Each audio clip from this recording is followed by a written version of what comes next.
はい、石川正義です。今回はいちごショートケーキを薄揚で作っていこうかなと思います。薄揚で作るメリットとしては、ケーキの周りなんかにクリームを塗る作業がないっていうところと、無造作に作っても綺麗に見えるっていうところ。で、何よりも自立させないでいいっていうところで、一番美味しい状態に合わせて作ることができるっていうところがあると思います。構成としてはスポンジ生地、シロップ、クリームの3つで構成していきます。では早速作っていきたいと思います。まずはスポンジ生地ですね。このチャンネルでも何回も作ってるんですけども、今回は丸ではなくね、シート状に焼いていきたいと思います。基本的に作り方は同じです。卵に砂糖と水飴を加えて泡立ちやすいように温めてから泡立てていきます。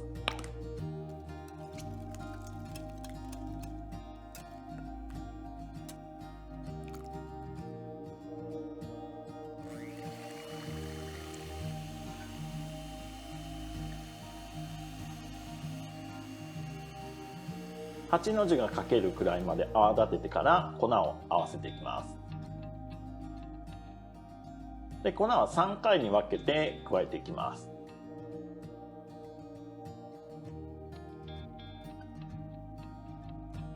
1回粉を加えるごとに粉が見えなくなるまで混ぜて、見えなくなったら次の粉を合わせていきます。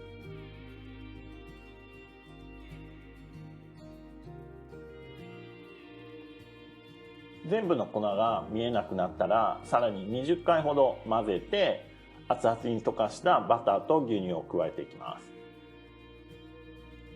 で、バターを加えたら混ぜるのは最低限の回数にして、で、バターは下に溜まっていくので、ボウルの下からバターが出なくなれば型に流してオーブンに入れていきます。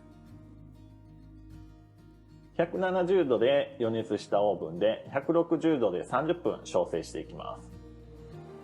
今回はシートを少し厚めに焼いたんですけども、半分量でもね足りるかなと思います。生地を半分にするなら温度は170度ないし180度に上げて焼いていきます。生地をシート状で焼く際は基本的に生地が薄くなればなるほどオーブンの温度は高く、焼成時間は短くなっていきます。低温で薄い生地を焼くと焼けた時には水分も蒸発してしまってカチカチの生地になってしまったりします。では焼けたら型から外して冷ましておきます。室温まで冷めたらできれば密封して冷蔵庫で1日置いた方が生地がねしっとりして美味しくなりますし、切った時にね綺麗にカットができます。で、2つ目のパーツ、シロップですね。今回このシロップがねかなりいい仕事をしてくれるので超ご期待です。水に砂糖を加えてレンジで沸騰させます。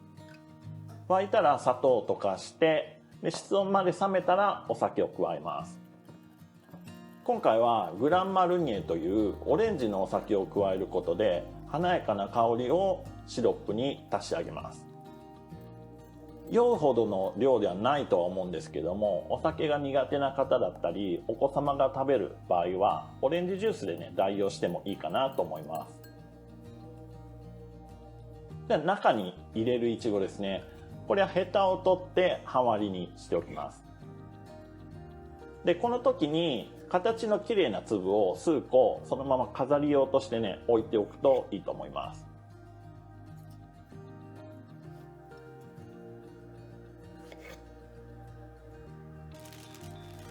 生地を今回は1センチの厚さでスライスしていきます。まずはそこの焼き色の部分を薄く削いでからお好みの厚さの棒などをね両端に置いてスライスしていきます。2枚使用するんですけども、生地が多すぎるとクリームがね入らなくなってしまうので、最大でも2枚で作る方の4割程度に厚みを抑えておく方がいいのかなと思います。で、型のサイズに合わせて大きさを調整しておきます。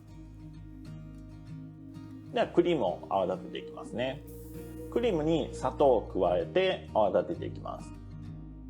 通常のショートケーキを作るときは、ケーキを自立させるためにサンドするクリームだったり塗るクリームをある程度固く泡立てて作らないといけないんですけども、今回は一番美味しい状態でクリームを泡立てるのを止めます。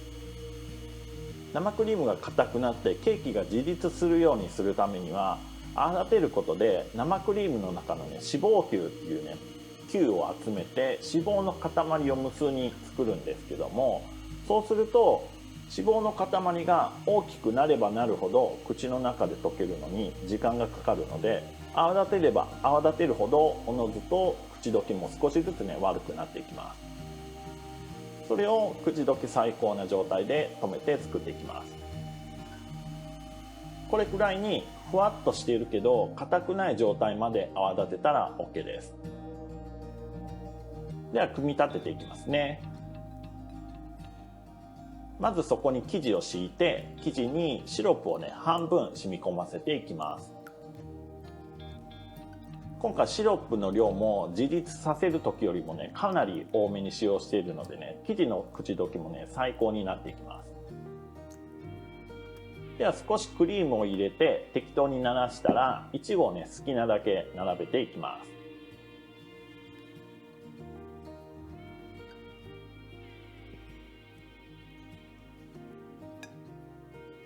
その上にも軽くクリームを塗って、もう一枚の生地で蓋をして、生地が器の縁より少し下になるくらいに調整していきます。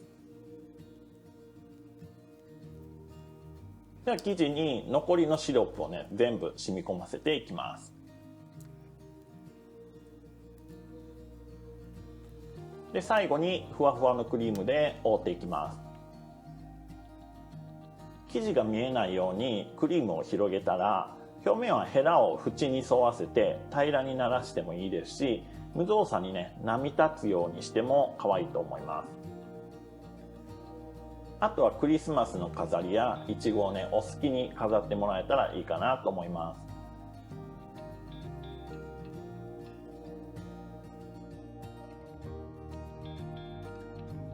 ではいただきます。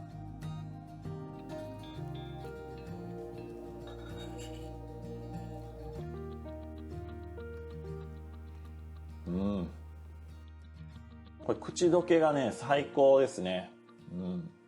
瞬間に口の中からいなくなるっていう感じですね。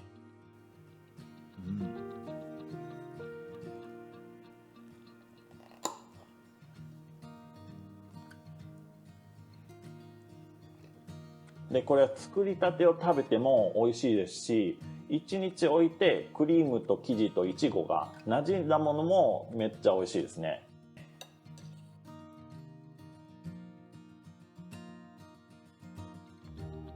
これだけ簡単なんですけども、パーツの状態をね、それぞれいい状態に持っていくことで、技術どうこうじゃなく最高に美味しいものがね、作れますのでね、ぜひ作ってみてください。